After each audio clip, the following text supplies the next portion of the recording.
पंजाब में कांग्रेस के अंदर सत्ता, सरकार और समीकरणों का संघर्ष किसी हाई वोल्टेज ड्रामे से कम नहीं है। प्रदेश अध्यक्ष पद से इस्तीफा देने वाले सिद्धू ने थोड़ी देर पहले बयान में फिर सच की लड़ाई का राग अलापा, कहा पार्टी को गुमराह नहीं कर सकता। तो वैसे कांग्रेस के रुख से यह भी साफ है कि इस बार वो सिद्धू को मनाने के मूड में नहीं है। हरीश रावत चंडीगढ़ नहीं जा रहे हैं। सीएम चन्नी को कहा गया है कि स्थानीय नेताओं के साथ वो मामले को संभाल लें। दो संवाददाता हमारे साथ इस वक्त जुड़ गए हैं। मंजीत सहगल हमारे संवाददाता और सत्येंद्र चौहान जुड़ गए हैं। सबसे पहले मंजीत का रुख करेंगे। मंजीत, देखिए, लाख दलीलें यहां पर सिद्धू की ओर से दी जाएं, लेकिन ये बात तो साफ तौर पर स्पष्ट है कि सिद्धू रिमोट कंट्रोल से सरकार को चलाना चाहते थे। वो चाहते थे कि मंत्रियों के चुनाव से लेकर उनके पोर्टफोलियो सिलेक्शन और यहां तक के अधिकारियों का चयन भी उनकी मर्जी से किया जाए, और ये रिमोट कंट्रोल आला कमान उनको नहीं सौंपना चाहती थी। इसी से नाराज होकर उन्होंने इस्तीफा दिया है।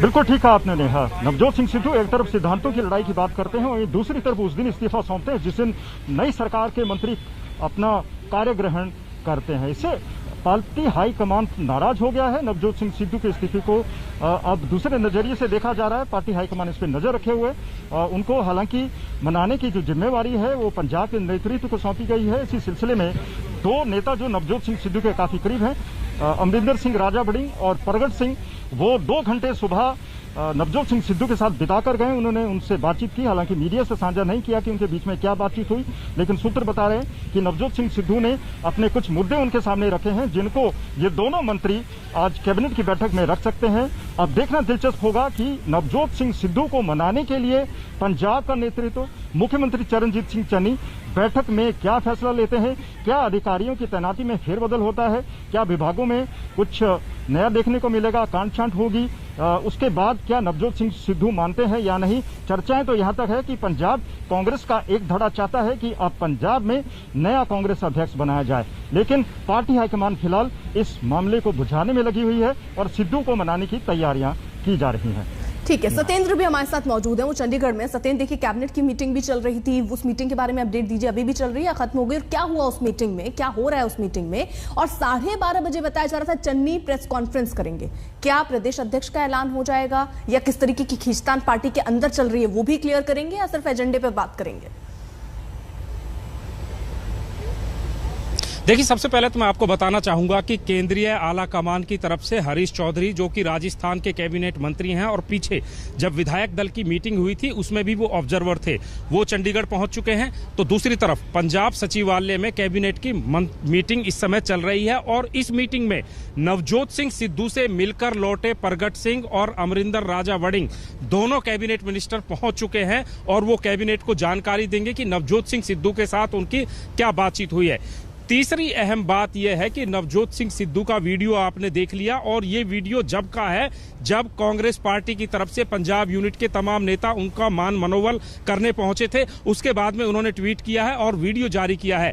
इस वीडियो की भाषा पर आप गौर करें तो नवजोत सिंह सिद्धू एक बार फिर से अपने पुराने तेवर दिखा रहे हैं और वो कह रहे हैं पंजाब के हक और सच की लड़ाई के लिए वो मरते दम तक लड़ते रहेंगे। यानी कि एक बात यहां से बिल्कुल साफ है कि नवजोत सिंह सिद्धू फिलहाल झुक नहीं रहे हैं। तो दूसरी तरफ जिस तरीके से अब की बार केंद्रीय आला कमान ने नजरें फिराई है, लग ऐसा रहा है कि केंद्रीय आला कमान भी नवजोत सिंह सिद्धू के आगे झुकने को तैयार नहीं है।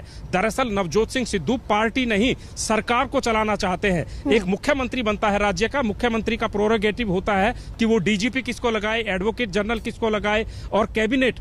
तो नवजोत सिंह सिद्धू मुख्यमंत्री के हर फैसले का विरोध कर रहे हैं। वो कह रहे हैं कि डीजीपी को हटाओ, वो कह रहे हैं कि एडवोकेट जनरल को हटाओ, वो कह रहे हैं कि अपने एडवाइजर्स को हटाओ, वो कह रहे हैं दागी मंत्रियों को कैबिनेट से हटाओ। अगर ये हटाने का सिलसिला चलता रहा तो पंजाब कांग्रेस कहीं ना कहीं खाली हो जाएगी, और ये बात नवजोत सिंह सिद्धू समझ नहीं रहे हैं। नवजोत सिंह सिद्धू, और देखिए अब बयानबाजियां भी शुरू हो गई हैं। सत्येंद्र, रहिए आप जरा साथ। मनीष तिवारी ने खुलकर कहा कि जिससे पंजाब की जिम्मेदारी दी गई थी वो दरअसल पंजाब को समझ ही नहीं पाया। सुनिए।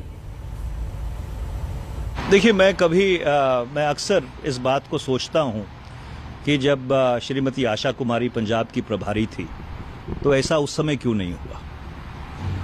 और मुझे इस बात को कहने में कोई संकोच नहीं है कि जिन लोगों को जिम्मेदारी दी गई थी वो पंजाब की जो संवेदनशीलता है, पंजाब का जो एक बहुत ही संगीन परिस्थिति है, क्योंकि पाकिस्तान के ओर से रोज वहां पर घुसपैठ होती है, ड्रोन्स भेजे जाते हैं, वहां पे हथियार भेजे जाते हैं। उस सब चीज को संज्ञान में रखते हुए सबसे पहली प्राथमिकता ये होनी चाहिए थी कि पंजाब की राजनीतिक स्थिरता को किस तरह से बहाल रखा जाए। और दुर्भाग्यपूर्ण बात है कि जिन लोगों को जिम्मेवारी दी गई थी वो पंजाब को समझ नहीं पाए। देखिए, कैप्टन अमरिंदर सिंह जी हम सब लोगों के बुजुर्ग हैं और पंजाब के बहुत कद्वर नेता हैं, जो राष्ट्रीय सुरक्षा के इम्पेरेटिव्स हैं उनको बहुत अच्छी तरह से समझते हैं। और इसलिए ये बहुत ज़रूरी है कि पंजाब में राजनीतिक स्थिरता बहाल होनी चाहिए। चुनाव एक पहलू है, पर राष्ट्र हित दूसरा पहलू है। और सबसे पहली ज़रूरत ये है कि पंजाब की राजनीतिक स्थिरता को बहाल करने की ज़रूरत है।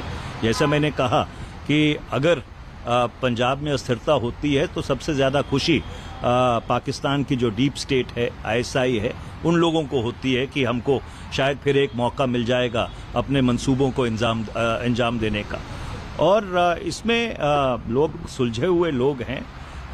पंजाब से 10 कांग्रेस के सांसद हैं।